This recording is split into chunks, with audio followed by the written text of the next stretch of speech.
स्वागत है दोस्तों आपका टॉपिक एक्सप्लेनर में। आज हम बात करने वाले हैं द बैटल ऑफ डनकिर्क के बारे में। और यहाँ पे द बैटल ऑफ डनकिर्क में यहाँ पे भारतीय सैनिकों का क्या रोल था और कैसे द्वितीय विश्व युद्ध में भारतीय सैनिकों का बलिदान भुला दिया गया, बताऊंगा आपको इस वीडियो में। लेकिन उससे पहले अगर आपने हमारे चैनल को सब्सक्राइब नहीं किया है तो पहले जाकर सब्सक्राइब के बटन को दबाइए और बेल आइकन को दबाना मत भूलिए।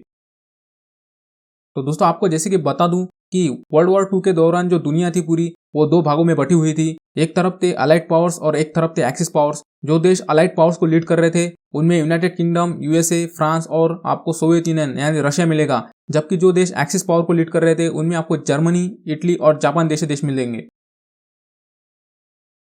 तो दोस्तों यहाँ पे सबसे पहले आपको बताऊंगा कि डनकिर्क कहाँ पे है, इंडिया हमारा यहाँ पे। और चलता हूँ लेकर आपको यूरोप में। यूरोप में आप अगर यहाँ पे देखेंगे तो यहाँ पे आपको मिलेगा यूनाइटेड किंगडम, फ्रांस और बेल्जियम यहाँ पे।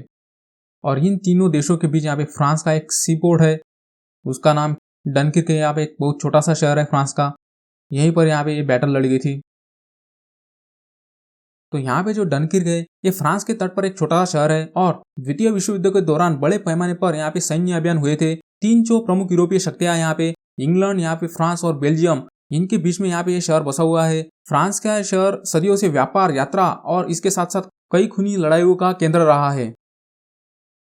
तो दोस्तों यहाँ पे बात थी मई 1940 की, जब यहाँ पे सेकंड वर्ल्ड वॉर के दौरान जो जर्मनी के सोल्जर्स थे ये यहाँ पे घुस आए थे फ्रांस और बेल्जियम में और इन्होंने यहाँ पे पूरी तरह से कब्जा करना चालू कर दिया था। जब ये फ्रांस में आए तो इन्होंने फ्रांस के सोल्जर और ब्रिटेन के सोल्जर जो यहाँ पे तैनात थे उनके बीच की सप्लाई लाइन बिल्कुल काट दी थी। ब्रिटेन के सोल्जर्स के साथ साथ यहाँ पे बेल्जियम के भी सोल्जर तैनात थे। तो यहाँ पे सप्लाई लाइन कट जाने के बाद जो ब्रिटेन के सोल्जर थे वो यहाँ पे डनकिर्क नाम की जगह पर फंस गए थे, जो फ्रांस का एक छोटा सा शहर था।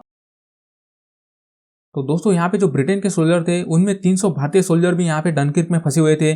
जो भारतीय सैनिक थे यहाँ पे 2700 खच्चरों के साथ यहाँ पे मुंबई से पूरे रास्ते गए फ्रांस तक, ताकि वे उन उबड़ खाबड़ इलाकों से यात्रा कर सके जिन्हें वाहन कवर नहीं कर सकते थे। यहाँ पे आप खच्चरों के साथ भारतीय सैनिकों का फोटो देख सकते हैं। और अंग्रेजों के लिए ये भारी मात्रा में आपूर्ति करते थे।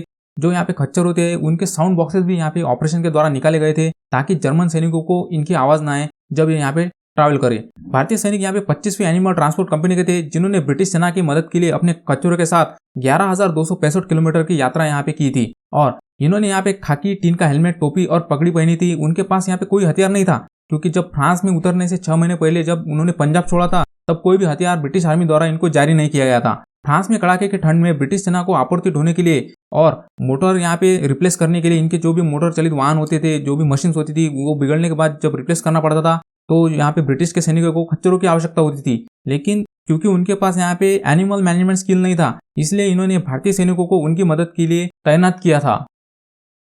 देखिए दोस्तों, जब यहाँ पे जो जर्मनी के सोल्जर्स है यहाँ पे घुसे थे फ्रांस में 12 मई को, तब से यहाँ पे इन्होंने क्या किया था, जो इंटेंसिटी थी इनकी यहाँ पे अटैक की और ज्यादा बढ़ा दी थी इन्होंने। और उसी की वजह से जो यहाँ पे फ्रांस के सोल्जर्स थे और बेल्जियम के यहाँ पे कुछ सोल्जर्स थे ये यहाँ पे सरेंडर कर गए। उसका यहाँ पे इम्पैक्ट ये हुआ कि जो यहाँ पे ब्रिटेन के सोल्जर्स फंसे हुए थे डनकिर्क में उनको निकालना और भी जरूरी हो गया था। लेकिन उसी वक्त यहाँ पे जो जर्मनी था वो मिस्टेक कर गया और इन्होंने जो इंटेंसिटी थी अटैक की वो थोड़ी कम कर दी और इनका जो फोकस था डनकिर्क पर से थोड़ा सा हट गया था। और इसका फायदा लिया यहाँ पे ब्रिटेन ने और ब्रिटेन को 28 मई से लेकर 4 नवंबर के आसपास यहाँ पे थोड़ा सा वक्त मिल गया अपने सोल्जर्स को यहाँ से इवैक्यूएट करने का। और इस इवैक्यूएशन प्रोसेस को इन्होंने नाम दिया ऑपरेशन डायनामो। लेकिन जब ब्रिटेन ने अपना इवैक्यूएशन प्रोसेस स्टार्ट किया तब इन्होंने यहाँ पे पहले ब्रिटेन के सोल्जर्स को निकाला और इन्होंने भारतीय सोल्जर्स को वैसे यहाँ पे मरने के लिए छोड़ दिया था। उस वक्त यहाँ पे जो ब्रिटेन के थे लोग वो यहाँ पे भारतीय सोल्जर्स को बिल्कुल ही यहाँ पे बोझ की तरह देख रहे थे। और दोस्तों ये वही भारतीय सोल्जर्स थे जो यहाँ पे 11,000 किलोमीटर तक चलकर आए थे और इस युद्ध में ये ब्रिटेन की मदद कर रहे थे और ब्रिटेन को उनके सैनिकों को सामान पहुंचा रहे थे, उनके सैनिकों को यहाँ पे एक तरह से बोझ उठा रहे थे। लेकिन अब यही भारतीय सोल्जर्स ब्रिटेन के सोल्जर्स के लिए यहाँ पे बोझ बन गए थे। तो दोस्तों भारतीय सैनिकों को वहां छोड़ने का ऑर्डर जो था वो ऊपर से ही आया था, लेकिन यहाँ पे एक कर्नल थे एशडाउन नाम के, इन्होंने जो ऑर्डर था उसको बिल्कुल रिजेक्ट कर दिया। इन्होंने उसको माना नहीं और इन्होंने इनकी जो टुकड़ी थी भारतीय सैनिकों की, जितने सोल्जर्स को ये ला पाए, इन्होंने वो डनकिर्क से निकाला और यहाँ पे इंग्लैंड के तट पर सुरक्षित पहुंचा दिया था। लेकिन इनका जो ये डिसीजन था उसके लिए इनको कोर्ट मार्शल की सजा भी सुनाई गई थी। ब्रिटिश इतिहासकार घी बोमन के अनुसार डनकिर्क के भारतीय सैनिकों को पूरी तरह भुला दिया गया है। भारतीय सैनिकों ने न केवल फ्रांस बल्कि फारस, इराक, हांगकांग, ग्रीस, इटली और इरिट्रिया में भी लड़ाई लड़ी। भारतीय सेना के बिना जापानी भारत पर हावी हो जाते और ईरान में जर्मनों के साथ जुड़ जाते और पूरी दुनिया यहाँ पे एक्सिस पावर के यहाँ पे प्रभुत्व में आ जाती। इन लोगों ने 1940 का जो अधिकांश समय है वो उत्तरी फ्रांस के एक गांव में बिताया था। जब तक वे युद्ध की समाप्ति के बाद स्वदेश नहीं लौटे तब तक वे ब्रिटेन और फ्रांस के गांवों और कस्बों में भारत से यात्रा करते हुए उनके जीवन बिल्कुल बदल गए थे। डनकिर्क में कई भारतीय जवानों को अपनी जान बचानी पड़ी। कई जवान यहाँ पे मारे गए। कई भारतीय सोल्जर्स को जर्मनी ने पकड़ लिया और फ्रांस, जर्मनी, इटली और पोलैंड के युद्ध शिविरों में कैदी बनाकर रख दिया।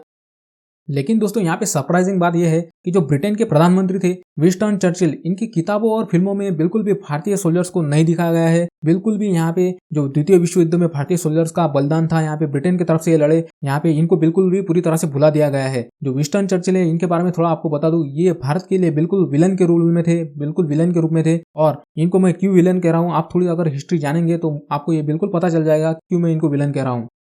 तो दोस्तों आपको पता होगा हाल ही में 2017 में डनकिर्क नाम की एक फिल्म आई थी और ये फिल्म बनाई थी यहाँ पे क्रिस्टोफर नोलन ने। लेकिन इनकी पूरी फिल्म में यहाँ पे एक भी भारतीय सोल्जर्स की फ्रेम नहीं दिखाई गई है। और भारतीय सोल्जर्स मैं आपको बता दूं कि सेकंड वर्ल्ड वॉर के दौरान 90,000 के आसपास भारतीय सोल्जर्स मारे गए थे, लेकिन इनके योगदान को पूरी तरह से भुला दिया गया है। तो दोस्तों आपको ये वीडियो कैसा लगा हमें कमेंट सेक्शन में जरूर बताइए और इस चैनल को लाइक, शेयर और सब्सक्राइब करना ना भूलिए।